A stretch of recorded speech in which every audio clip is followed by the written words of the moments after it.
Welcome to the very first Brenda webinar. My name is Antje, as David told you, and my colleague Julia we both from the Brenda team are going to show you the first steps how to use Brenda. But first of all, I want to thank David and from Elixir and Amandine from Denby, the German network of bioinformatic infrastructure, who helped us with organizing this webinar and to plan and to announce it. So thank you both, David and Amandine. This webinar will take about 40 to 45 minutes. And first, I'm going to give you a presentation to introduce Brenda to you, including a live demonstration. And afterwards, you will have the opportunity to practice the use of Brenda. We have prepared some exercises for you and some search examples. But in parallel, all the time, you can ask us questions or write us any other remarks into the chat, and Julia is happy to answer your question. Now we come to the topics of the webinar today. First, I show you what Brenda is and what is in Brenda, what kind of content do we have. Afterwards, I show you a bit how Brenda works, and then I give you an overview how to search in Brenda. And in the live demonstration, I present you our website with the search interface and a typical result page. And at the end, as I mentioned, it's your turn to use Brenda to try to solve our exercises we prepared for you. And on the next slide, perhaps you ask yourself, or perhaps all of you know, why the enzyme information system is called Brenda. Brenda was founded in Braunschweig, so it is quite obvious to create the Braunschweig enzyme database. And on the next slide, I show you where Brenda is located and maintained and developed. We are in the BRICS building you see on the picture. BRICS is a joint research center of the TU Braunschweig and the Helmholtz Center for Infection Research and the German Collection of Microorganisms and Cell Cultures, the DSMZ. And I can show you that we're right now at this office here. When you see the cursor, we're sitting right here now. On the next slide, on this slide, I show you the history of Brenda with some important milestones. It was created 34 years ago now, with the intention to collect enzyme information from published literature references in a more systematic way. And originally, it was published as a series of books. Perhaps some of you know the Springer Handbook of Enzymes. But from the beginning on, the founder, Professor Schomburg, and his wife, Ida, had the vision to create a database for all users who are interested in enzymes, for all users in the scientific community. And after the movement to Cologne, the first online version was available exactly at the end of last century. And in 2007, Brenda moved back to Braunschweig. And in 2015, we became part of Denby, the Denby network. And we are in the biodata section together with the databases BackDive, Silva, Pangea, and Proteins Plus. And in 2018, it was a very big honor for us. Brenda was appointed to Elixir Core Data Resource. On the next slide, some general facts about Brenda. What is Brenda? What do we provide? And what's the content of Brenda? What is Brenda? Brenda is one of the biggest enzyme information systems worldwide, and approximately we have 1,000 users per month. It's freely available to all people who are interested in enzymes, and the Brenda update releases are published twice a year. what do we provide? The Brenda data are accessible via a very flexible query system, and we offer different tools for the evaluation, prediction, and visualization of the data, which are based on text mining and bioinformatic methods. And what's the content of Brenda? We store information on enzymes classified by the IUBMB, by the Enzyme Nomenclature Committee, and we have no limitations concerning the organisms or enzyme groups. And Brenda covers information of molecular biology, biochemistry, biotechnology, and also medical and pharmaceutical research. And the data are stored in more than 50 different data fields. For example, enzyme nomenclature, properties, occurrence, disease-related information, application, and so on. And on the next slide, I show you the main categories of Brenda. The main core in Brenda covers information of enzyme ligand interaction. For the enzyme, it's important how they are classified, where they are found, in which organism they were isolated, and even in the subcellular level. And the reaction and specificity of the enzymes is important, and if available, the protein structure or the protein sequence. We store stability information, functional data, kinetic data such as Km value or turnover numbers. We also have data from mutants, protein variants, and enzyme-related disease information. And we store information in which pathways the enzymes can be found. And of course, the literature references from which all the data we have in Brenda are manually annotated. And the ligands in terms of Brenda can be substrates, products, or inhibitors, cofactors, and so on. And we store ligand information, the nomenclature, their structure, and also in which pathways they can be found. And it's also possible to perform substructure searches in Brenda to find the molecule of your interest. And on the next slide, I have some statistic information for you. Presently, we have 8,149 EC numbers, and with more than 5 million manually annotated data of 90,000 different enzymes. And these enzymes are found and isolated from 13,000 organisms. And currently we have more than 200,000 molecule structures, which are manually drawn. And all the information of the core data are manually annotated from about 157,000 primary literature references.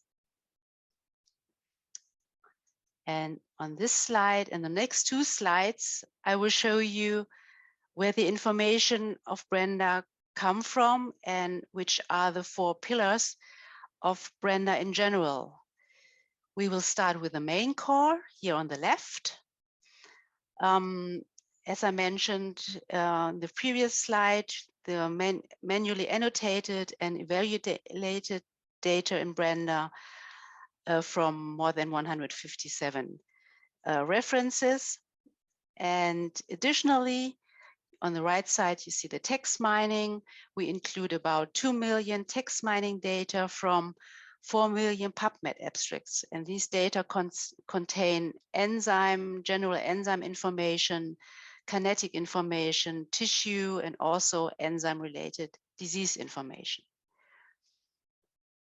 And here I show you the next pillar, the visualization data. Here you see some examples. We have the Brenda pathway maps. Down here we have genome annotation information. We have word maps information and also molecular structures. In this case, in this example, it's a substructure search in Brenda. And last but not least, we also include external data in Brenda, such as protein sequences, for example, from UniProt. We have chemical information from KIWI, organism information from the NCBI taxonomy browser, 3D structure information from the PDB, and also pathway information from KEC and MetaPsych. And we also have links to other databases, also, for example, to our partners in DENMI, to BackDive or Proteins Plus. And on the next slide, I guess all of you know the Brenda website. And again, here the address, how you can reach us. And in this webinar, we want to focus on simple and quick enzyme searches. This can be performed here in the upper part, and in the center part, we have more specific tools. And I mentioned that the data in Brenda are stored in more than 50 different data fields. These data fields can be found here in the classic view, but I will show you the classic view later than in the live demonstration. And before we start with the live demonstration, I will show you the general search options we have in Brenda. We have text mining and graphic-based queries. Graphic-based queries are, for example, pathway searches in the Brenda pathway maps, or we already saw the word maps, or the searches for 3D protein structures and the substructure search. And text-based queries are, for example, searched in the Ontology Explorer. Here's an example of the Brenda tissue ontology, the BTO. Then we have also prediction tools like the enzyme detector or the localization prediction for eukaryotes. And if you are interested in the use of one or of all of these different tools we have, I highly recommend to take a look to our tutorials we have on our website. I will show you later in the live demonstration where you can find them. And if you are interested in learning more details about Brenda, we are presently thinking about presenting more webinars online and also training sessions here in Braunschweig. And please let us know if you are interested, if this would be useful for you. You can write it in the chat or you can send us an email. This would be very interesting for us. And I will end the presentation showing you the summary pages we have in Brenda. The summary pages are the most frequently called pages in Brenda. And first, I show you the enzyme summary page. I will show you the enzyme summary page in the live demonstration in detail. Just in short information that we have all data which are summarized for one EC number can be found in the enzyme summary page. In the next page, accordingly, we have the ligand summary page. And in the ligand summary page, you find also the information for one ligand. You find the synonyms for this molecule, and you also find the EC number which are connected to this ligand. And the third one is the organism summary page. And there you can find all organism information, for example, where the organism is classified within the text tree, and also the EC numbers to which the organism is linked. Before we start the live demonstration, are there any questions you would like to ask?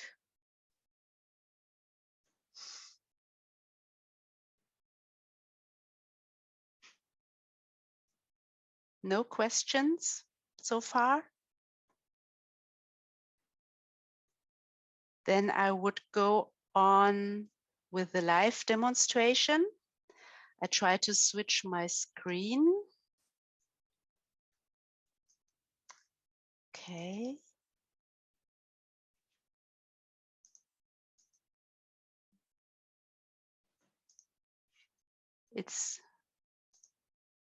Can you see okay.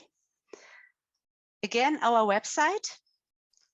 And in the presentation, I showed you where you can perform the quick search here in the upper part. And you can either search for ligands or enzyme names, and you can use also the drop-down menu if you're interested in other data, especially specific data fields. Choose one of these, and you can also change the search options, exact, contains, begins with, and so on.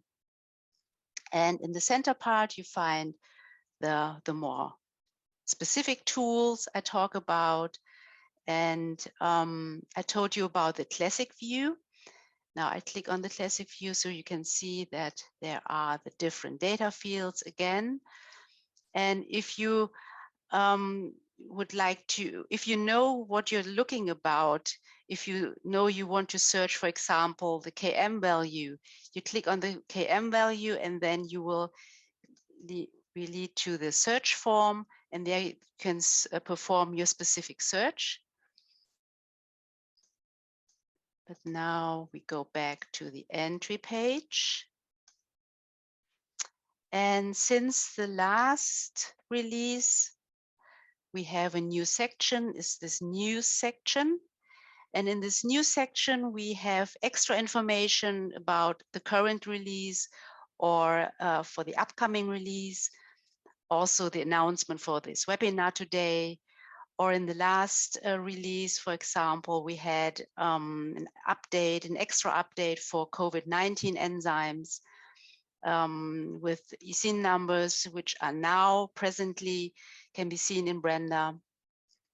And if you want to contact us directly, you can use the contact. Then we get an email from you. Here you can see the present release of Brenda. And I told you, I show you where you find the tutorials. You go to Getting Started. There you find the tutorials. And there you can see all the different tutorials we have right now. These tutorials are updated at least once a year, but if we have new tools, then we create new tutorials very soon. And today we want to focus on the introduction and the enzyme search. But if you like to see a video, you can also take the video tutorials here. And we also have a YouTube channel where you can find the tutorials. But now we go back to the entry page. And now I would like to show you a typical enzyme search. Now I pretend I'm a student and perhaps in plant biochemistry, and my professor asked me to look for information for a specific enzyme, for example, for the Rubisco, and then I could enter the enzyme name here. And you see that Brenda suggests several entries, but as a student, perhaps I'm not quite sure which one is the correct one. So I don't choose one of these suggestions, but I perform the search here. And you get to the result table. And you see that Rubisco, the enzyme term, the enzyme name, it's not only relevant for enzymes, but it's also part of ligands. I can show you on the ligand side that the Rubisco is also a ligand. It can be substrate, an activating compound, or a product. But today I'm interested in the enzyme, so I go back to the enzyme name. And there you see that Rubisco can be found for several different enzyme reactions. So If I'm not quite sure, I take a look to the synonyms, and perhaps I guess it could be the EC number 41139. And you see that there are different icons in front of the EC number. I will show you the different icons now. If you click on the first one, you will come to our pathway site. And the pathways which are in which the enzyme I'm interested in is highlighted. And if you zoom in, you see where the enzyme can be found in the pathway. It's highlighted here. Then we go back to the result table. The second icon is the word map. And all the relevant terms which can be found in PubMed are summarized here in the word map. Cannot be seen. Oh, I will show you later in the enzyme summary page. Yuya just told me it cannot be seen. Okay, then we move directly to the enzyme summary page. And there it is, the word map I wanted to show you on the previous slide. In the upper part, you find the EC number and the recommended name of the enzyme, which is given by the IUBMB. And you see this box here. In this box, you could specify your search within this enzyme summary page. This could be interesting if it's an enzyme which is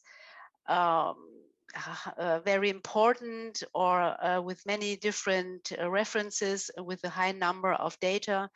So, for example, you could focus on one organism and then submit the search, and then only the data for this organism will be displayed in the enzyme summary page.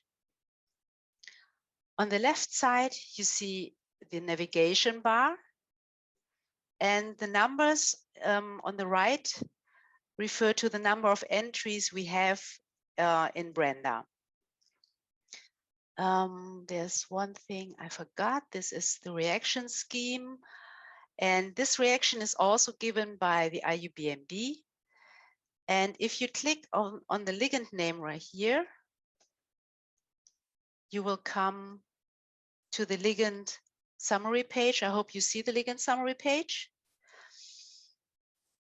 Okay, then we switch back to the enzyme summary page. And in the navigation bar, you see that via mouse over, you see what's under this the titles. And we can now go to enzyme ligand interaction. And if you click of one of these data fields, we will directly jump into the table.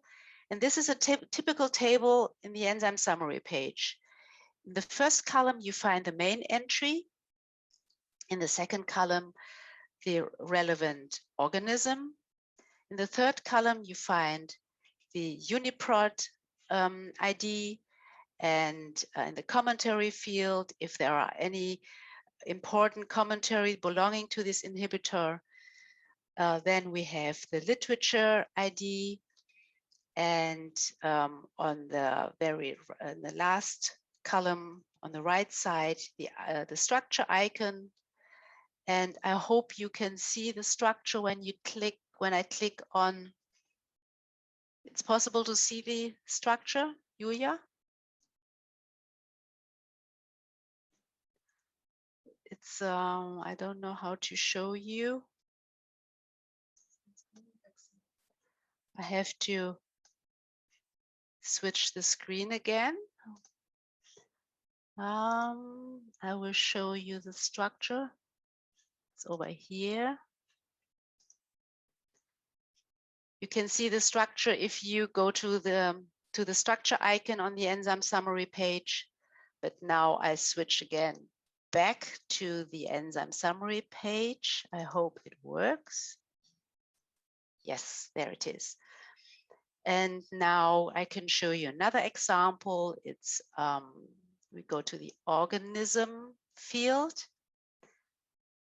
Directly switch to the organism. And as an example, we can choose the onion. The scientific name of the onion is Allium cepa. And there you see also we have the commentary column.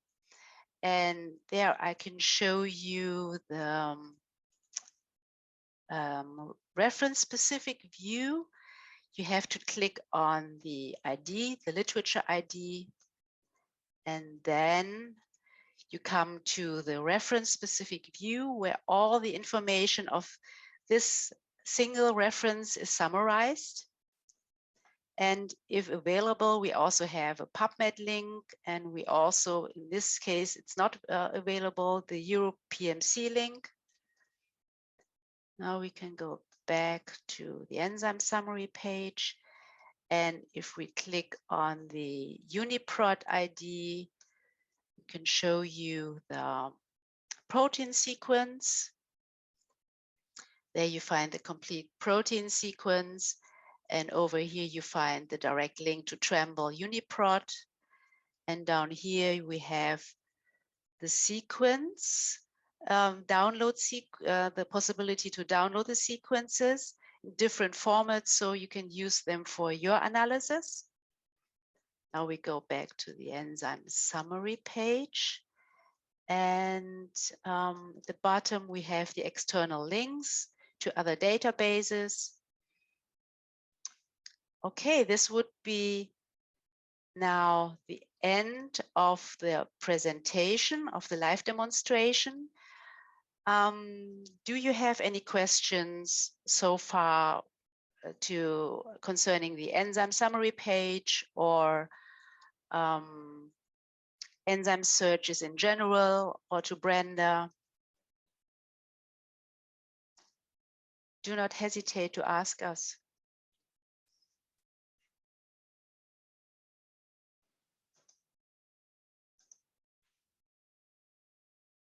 If everything is clear,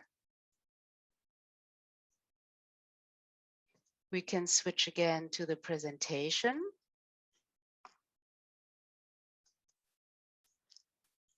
We ended with this one.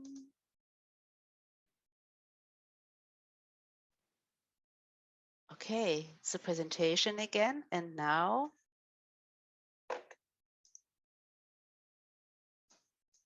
it's your turn. We will start with the first question. Julia, are there any questions which could be discussed before we start? No? Okay. This is the first question we have, and I will give you a few minutes, and perhaps you can write the questions into the chat. And after a few minutes, I can show you how we can find the solution for this query. And for this question, I guess you can use the quick search or the enzyme summary page.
Are there any answers in the chat?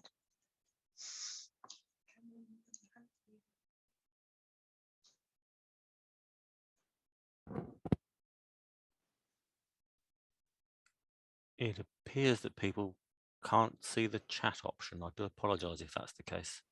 Okay. If that's the case, use the Q&A. Okay.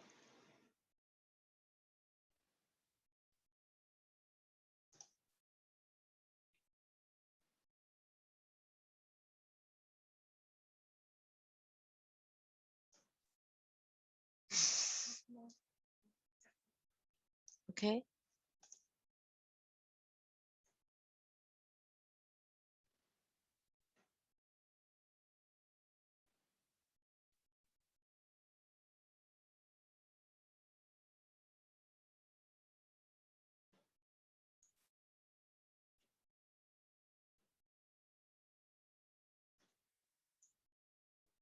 Perhaps I should start to show how to solve. What's in there?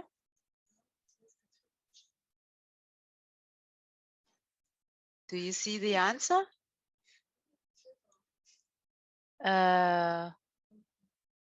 Okay, someone posted the protein sequence. It would be okay if you post the protein ID, but I can show you how to get to this answer. I will share my screen again. Okay, the question was, search the human protein sequence for angiotensin converting enzyme 2. I would start to search for the EC number, or I would enter the enzyme name into the box.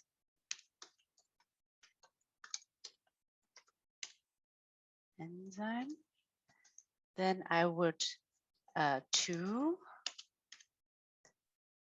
There are several that go to exact search. Then I go to the enzyme name. And this enzyme name refers to this recommended name of the EC number 341723. Then we go to the enzyme summary page. And the protein sequence can be found here. But there are so many entries, so I would go up. As I mentioned, I go to this search box. Then I search for human, Homo sapiens. It's over here. I submit the entry. And again, I go to sequence.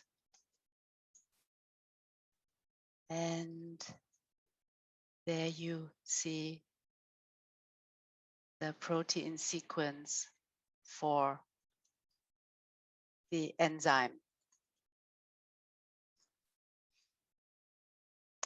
Now I will go to the next question. I switch back to, okay. Can you find the subcellular localization of this enzyme in humans within the enzyme summary page?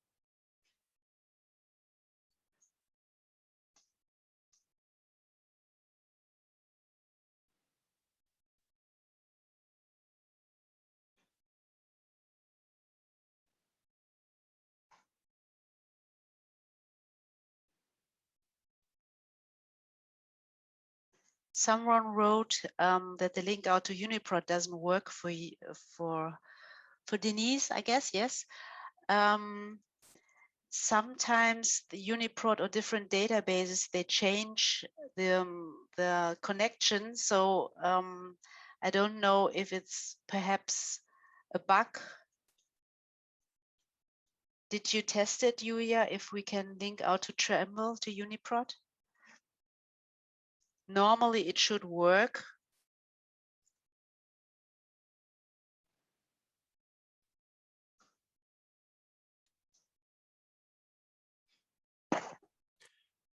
see. Angie, I see Chris Evelo has his hand raised. I'm going to open his microphone and he might want to Yes. contribute. Okay. Hi. Hi. Hello. Hi, Chris. Great. Yeah, that probably might have been the problem with other people too. I couldn't really ask questions except in the Q&A, and these weren't Okay. always seen. So I actually had a few questions from a data science perspective. And one is you gave us this exercise like look up the sequence for the protein for an enzyme in Brenda. Mm-hmm. And I would typically not teach my students to do that. I Okay. would tell my students, look up the enzyme in Brenda, figure out what the protein is, and look up the sequence in UniProt. Okay.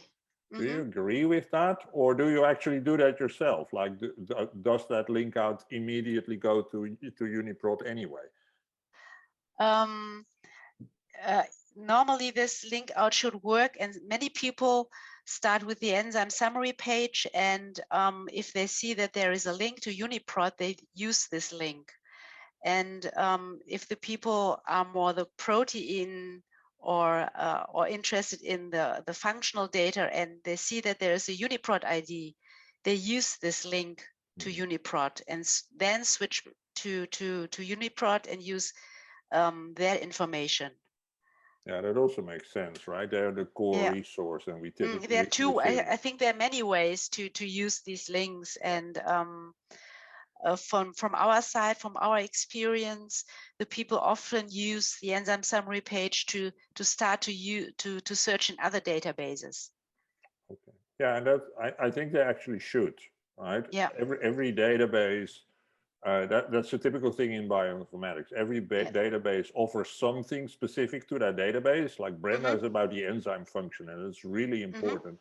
And of course, it's easy for a lot of users that you also combine it with other stuff. But if you really want to be sure, you should go to the core resource for that. Yes.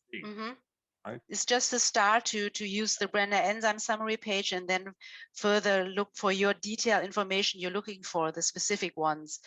And we can just link to and tell them, okay, you can take a look to UniProt, or you can take a look to PDB to get further information. Okay, great, we agree. I had one other question actually, yes. And that is when you were showing the Rubisco example, you did a search, you actually found multiple enzyme reactions. Yes. I assumed, but maybe that's wrong, that we were actually talking about one enzyme that had multiple functions and could do multiple reactions. If that is the case, I didn't really understand when I looked at the rest of your screen why the synonyms for the different reactions actually were different. The difference is because of the different EC numbers. We can go back to the slide. I will show you. Yeah, please do.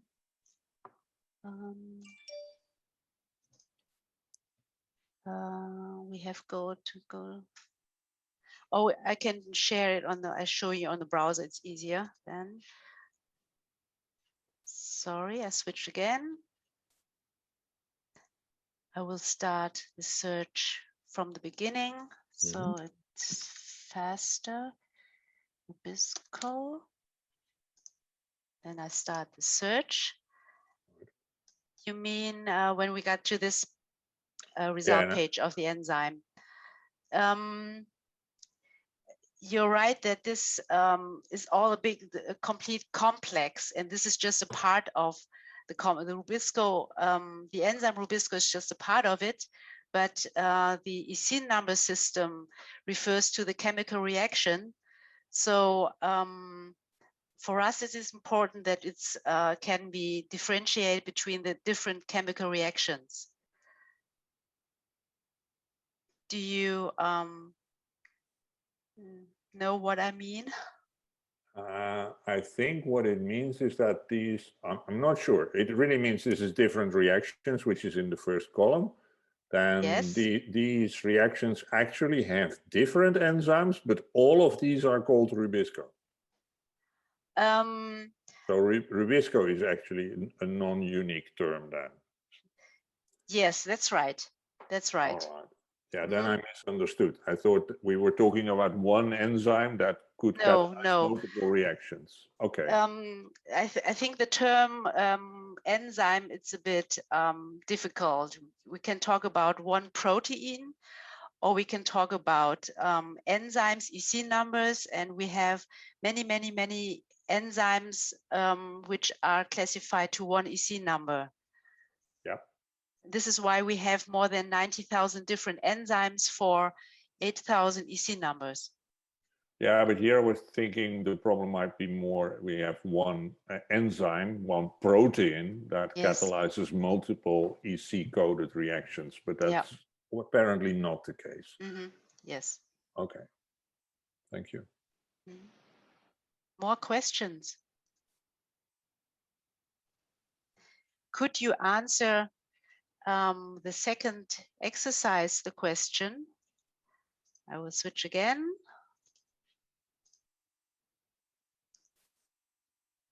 Can you find the subcellular localization of this enzyme? We have got to go back again to the angiotensin converting enzyme. I share. There's an, yes, that's correct. Marcia wrote cell surface, cytoplasm, membrane, plasma membrane, but I will show you. It was the EC number 3471723. We go there and then we can go to organism related information.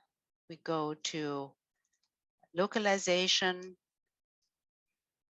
and then we see that human can be found as Marcia wrote, cell surface, cytoplasm membrane, and plasma membrane. Okay, then we can try to solve the third question. I will switch again.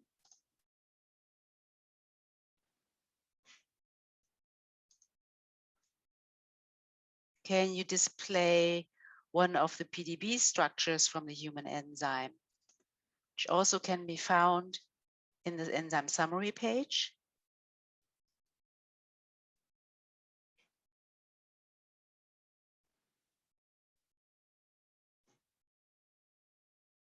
I switch again to the browser. Are there any answers, Julia, in the chat? But I think you cannot write it in the chat how to display the PDV structure.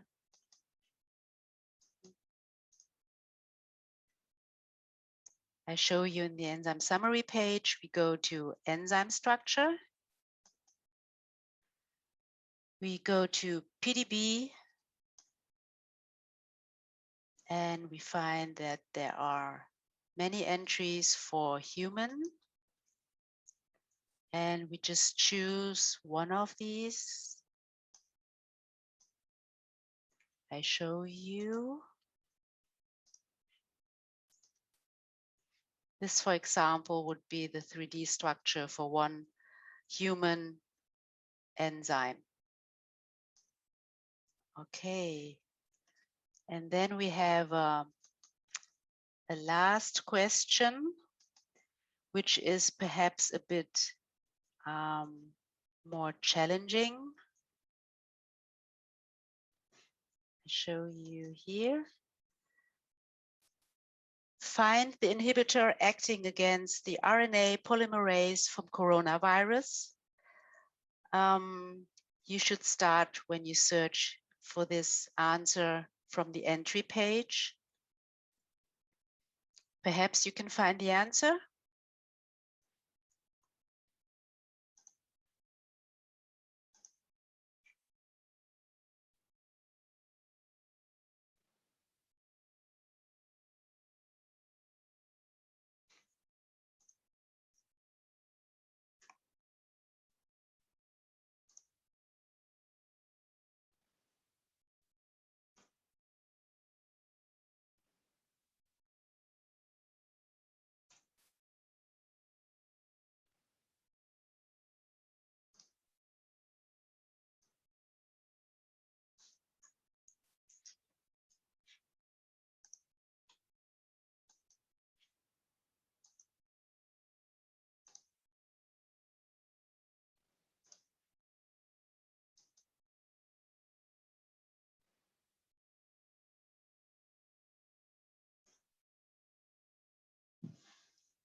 someone answering?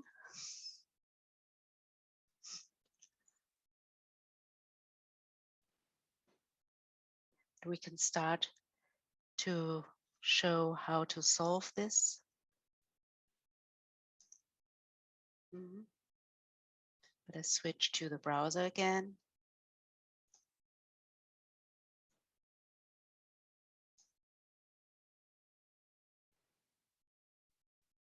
It's not so easy.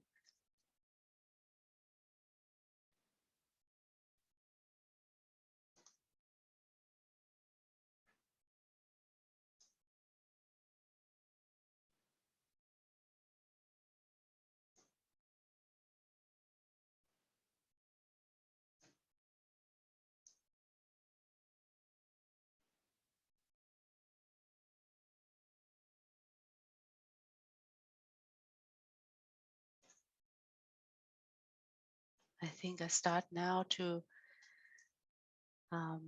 show you how to find the solution. In this case, I would use the quick search again. I choose the organism data field. Then I enter coronavirus. And then I switch the search option to contains, because there are different ways to classify or to name the coronavirus. Then I start the search. In the table, I choose organism. And there you see that we find the severe acute respiratory syndrome coronavirus 2 right here. And if we then go to the enzyme summary page of this EC number, and then again we go to enzyme ligand interaction, go to inhibitor, but we have to search for coronavirus. I think it's easier to use the submit over here. Due to the number of entries we have.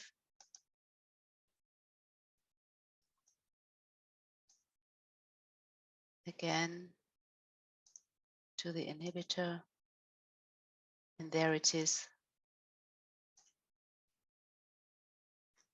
And this is the answer.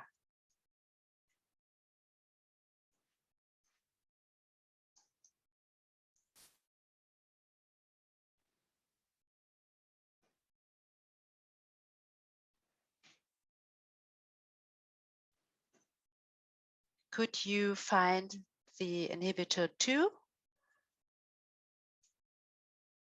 Or was it too fast? I showed you.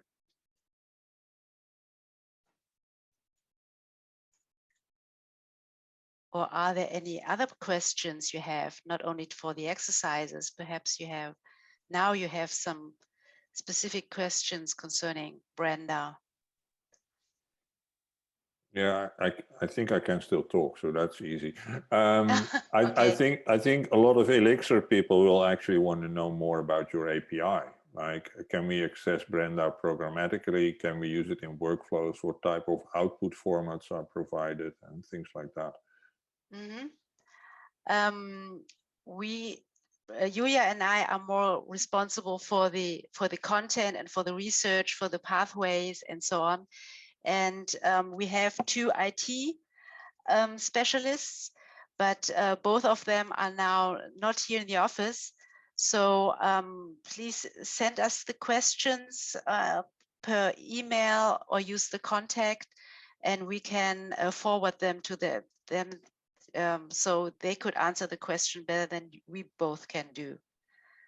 Yeah, might it make sense that we ask them to do a much shorter presentation once in one of the data platform meetings that we have in Elixir? Yes, this would be a nice idea, but unfortunately is the wrong word, but both of ITs are now in maternity leave. So it will take a while when they come back. So, but they could answer emails, but right now, I don't know if they could prepare presentation. No, we will not bother them. That's one of the best reasons ever. Right? Okay. Congratulations to them. Thank you. We'll tell them. Any other questions?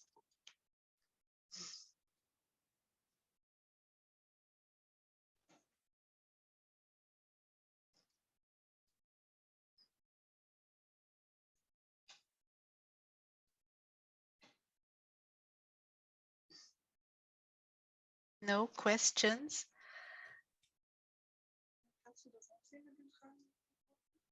Yeah.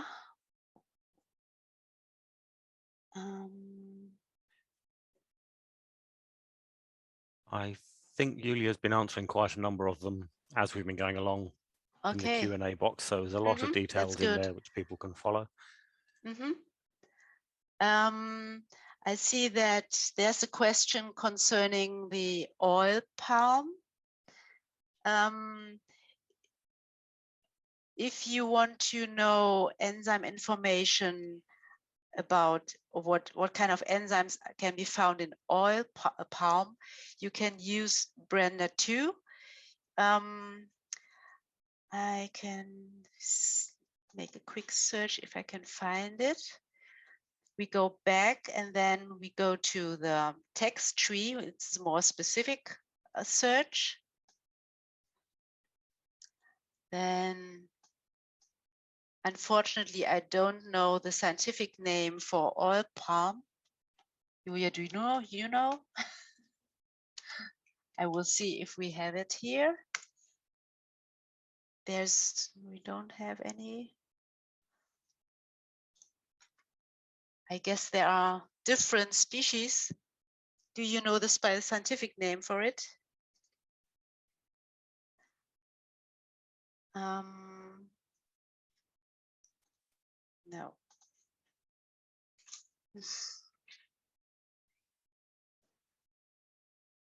I think we have to search for the scientific name of it and then try to have a look into our text tree explorer. Julia, oh, thank you. I will see if I can. I will take a look if Brenda has information.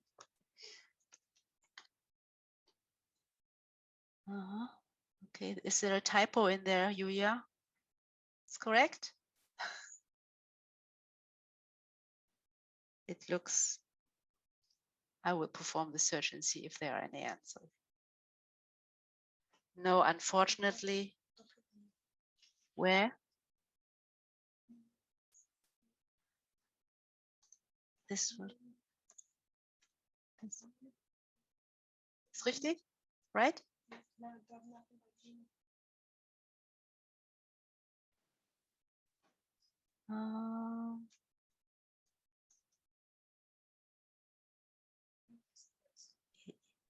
It's an N before the S. Yes, this one.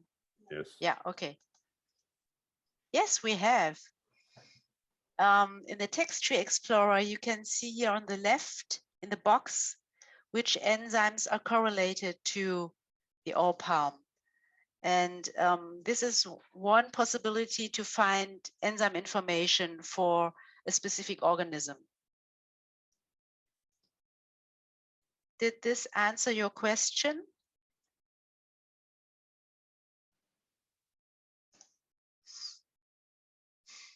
Perhaps. Andre, I think the question is as much about how people might be able to contribute to Brenda for such an organism too. You can contribute to Brenda. We just, the data in Brenda are all annotated from published literature. So if you have any enzyme information which are published, you can send us the paper and we can annotate the paper to include it in our database. This is the only way to contribute to Brenda.